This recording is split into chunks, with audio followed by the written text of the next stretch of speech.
Over her 96 years of life and 70 years on the British throne, Queen Elizabeth II's story spans the better part of a century. And after her death on the 8th of September 2022, a great sadness washed over many who had respected her accomplishments, not just as a queen, but as a daughter, wife, mother, grandmother, and woman. But even the Queen of the United Kingdom has a dark side, and when her death was announced, among the tears of sadness were also shouts of joy, with many people celebrating her demise and cursing the remainder of the royal family. But why? What did Elizabeth do in her 96 years of life that led to such hatred? Was she simply a figurehead representing the dark past of the former British Empire? Or did she play an active role in influencing and shaping several controversial events of the 20th and 21st centuries? From allegedly working with British intelligence agency MI6 to assassinate Princess Diana, to covering up her son Prince Andrew's involvement with Jeffrey Epstein, to blood jewelry ripped from the many countries colonized by the imperial sledgehammer of the British Empire. Queen Elizabeth's past is complicated, but is there any truth to these rumors and allegations? Or are they all simply fables told at night around a dimly lit fireplace? This is the dark side of Queen Elizabeth II.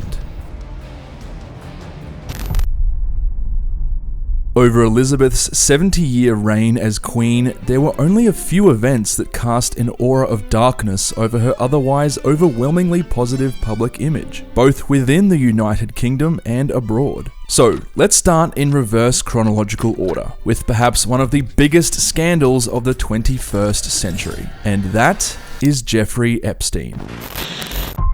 On July 6, 2019, Epstein was arrested by the FBI NYPD Crimes Against Children Task Force at Teterboro Airport in New Jersey. The allegations against him spanned almost 2 decades, dating back to the early 2000s. Epstein was also an extremely powerful and well-connected man, with deep connections to the ultra-wealthy, including billionaires, rich businessmen, Wall Street bankers, famous actors, politicians, including former US President Bill Clinton, and the British royal family. But Epstein wasn't just powerful and well-connected. He had also installed concealed cameras in numerous places on his properties to allegedly record the illegal activities performed by his powerful guests, undoubtedly to be later used for criminal purposes such as blackmail or simply an insurance policy should anyone turn against him. And when FBI agents raided Epstein's Manhattan townhouse at the time of his arrest, they found multiple boxes filled with hard drives, drawers of CDs with handwritten labels containing names and dates, and a safe filled with jewelry, hard drives, passports, cash, and diamonds. The authorities took photographs of the items inside the safe, but left them at the residence as they did not have the warrant to remove them. When they returned 4 days later, on July 11, 2019, all of the items inside the safe, including the hard drives, had disappeared, never to be seen again. And just 1 month later, on the 10th of August 2019, Epstein was found dead in his prison cell, with CCTV footage from outside his cell missing. But where does Queen Elizabeth fit into this story? Well, her third child, Prince Andrew, Duke of York, was friends with Jeffrey Epstein. They'd been photographed together on numerous occasions, with Prince Andrew even reportedly inviting Epstein and his associate Ghislaine Maxwell to the Queen's Balmoral residence in Scotland in 1999. Prince Andrew also told the BBC he had travelled on Epstein's private plane, visited his private island, and stayed at his homes in Palm Beach and New York. And although Prince Andrew cut all ties with Epstein in 2010, the damage was already done.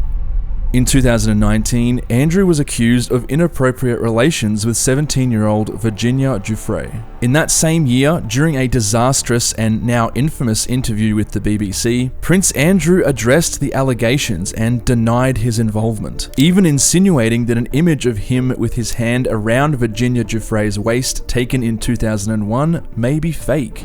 It was reported that the Queen did not approve Prince Andrew's interview. Many also claimed that the interview was one of the worst public relations disasters of all time, and the biggest crisis the royal family has faced since the death of Princess Diana. In the court of public opinion, Prince Andrew was guilty. Something had to be done. And it's not clear what level of involvement the Queen had in this controversy or if she knew Andrew was guilty or innocent. But as the head of the royal family and Andrew's queen and mother, it's likely she was privy to the details. So, despite promising to fight to clear his name in court, Prince Andrew settled with Virginia Giuffre, sparing both him and the royal family from further humiliation and involvement. Even though this was not an admission of guilt, Andrew's reputation was in tatters, and he needed to be distanced from the rest of the royal family. So, Andrew was stripped of his military and royal titles and ceased undertaking public duties, essentially becoming a royal pariah. It was reported that the cost of this settlement was more than £12 million, and that in addition to privately funding Andrew's legal battle to the tune of millions of pounds, the Queen would also partly pay for the settlement. This money reportedly came from the Queen's personal income and not the public purse, as Andrew was defending the case as a private citizen. However, unfortunately for Elizabeth, this was not the first major family controversy she had been involved in. Specifically, if we rewind the clock 25 years to 1997 and examine the tragic death of Princess Diana. Princess Diana, Princess of Wales, has been killed in a car accident at around 4 a.m. French time. Diana's death was arguably one of the biggest events of the late 20th century. The news of her death reverberated around the globe, and an estimated 2.5 billion people watched her funeral live on TV. But within days, conspiracy theories started appearing. The Queen was criticized for her initial response, choosing to not fly the Union flag at half-mast on Buckingham Palace. Nor did she appear publicly or address Diana's death until 5 days after her death. But this was just the beginning. For years before this event, controversy and scandal had been brewing within the royal family due to the tumultuous relationship between Prince Charles, the next in line to the throne, and Princess Diana. Many conspiracy theories were put forward, but the one that carries the most merit is that the royal family itself wanted her dead. At the time of Diana's death, she had been divorced from Prince Charles for a year and was in a relationship with a man called Dodi Al Fayed, the son of billionaire Mohammed Al Fayed. This relationship was extremely controversial, the British royal family allegedly disliking the idea that a non-Christian, specifically Dodi Fayed, who was an Egyptian Muslim, could be married to the mother of the future King of England. This controversy reached a boiling point when rumors started spreading that Diana was pregnant with Dodi's child. Dodi's father also claimed that the royal family, specifically Prince Philip and by extension the Queen, had colluded with British intelligence agency MI6 to have the pair murdered. Several of the conspiracy theories at first seemed to line up with this accusation, like missing CCTV footage from the night of the accident, or suspicious men on motorbikes shining a bright light into the eyes of the driver of Diana's Mercedes, or she'd been poisoned in the back of the ambulance on the way to hospital. These conspiracy theories got so out of hand that a detailed inquiry into Diana's death, named Operation Paget, was established. Over 3 years and at a cost of almost £13 million, a team of 14 experienced police officers investigated every single conspiracy theory in an 832-page report. This report found that the allegations were without foundation, and all the evidence obtained pointed to the deaths of Diana and Dodi Fayed as being the result of a tragic accident. However, if Diana's death truly was planned and Queen Elizabeth was somehow involved, it's almost certain we will never know. But Diana's death was not the only major event of 1997 for the Queen. Just 1 month prior, Hong Kong, one of the United Kingdom's last significant colonial territories, was handed back to China, marking what many considered the end of the British Empire. In the 16th century, Great Britain took its first tentative steps towards world domination, and a few centuries later, the British Empire was the largest empire the world had ever seen, covering a quarter of the Earth's land surface and ruling over almost 500 million people. North America, the Caribbean, India, Africa, all brought under the control of the empire, and usually via musket or saber. As a result, the rise of the British Empire was bloody and violent. From turning the entire nation of China into drug addicts to profit from the sale of opium, the transatlantic slave trade, to the infamous exploits of the East India Company. But by the end of World War II, the British Empire was bankrupt and no longer had the power it once wielded. And by the time Elizabeth became queen in 1953, the decline was in full swing. So, why do so many people, even in the 21st century, still hate the royal family and Queen Elizabeth for the exploits of a long-dead empire? Especially because the royal family has been all but powerless since 1689, when Great Britain officially became a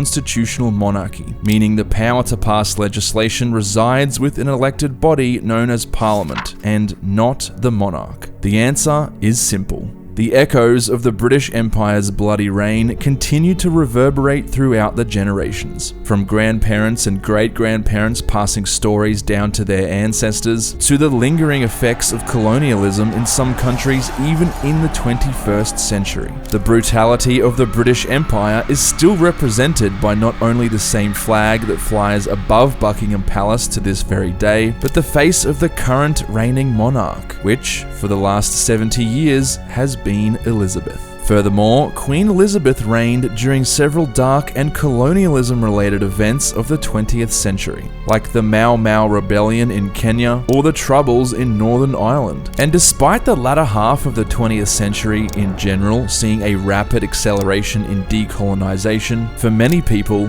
it was not enough. Many wanted an apology or reparations from the head of state of the country who had terrorized their ancestors. But they never came. Perhaps it was due to Queen Elizabeth's famously neutral temperament or her willingness to stay out of politics. Should she even be held personally responsible for things that had happened before she was even born, and that even her own family had little control over? Perhaps. But one thing she may have had some control over were the crown jewels and the alleged blood diamonds that adorn them. It's no secret that these jewels have a bloody past, like the Kohinoor diamond in the Queen Mother's crown, ripped from a colonized India by the notorious British East India Company. Or the Star of Africa, a 3,000-carat diamond worth almost $500 million.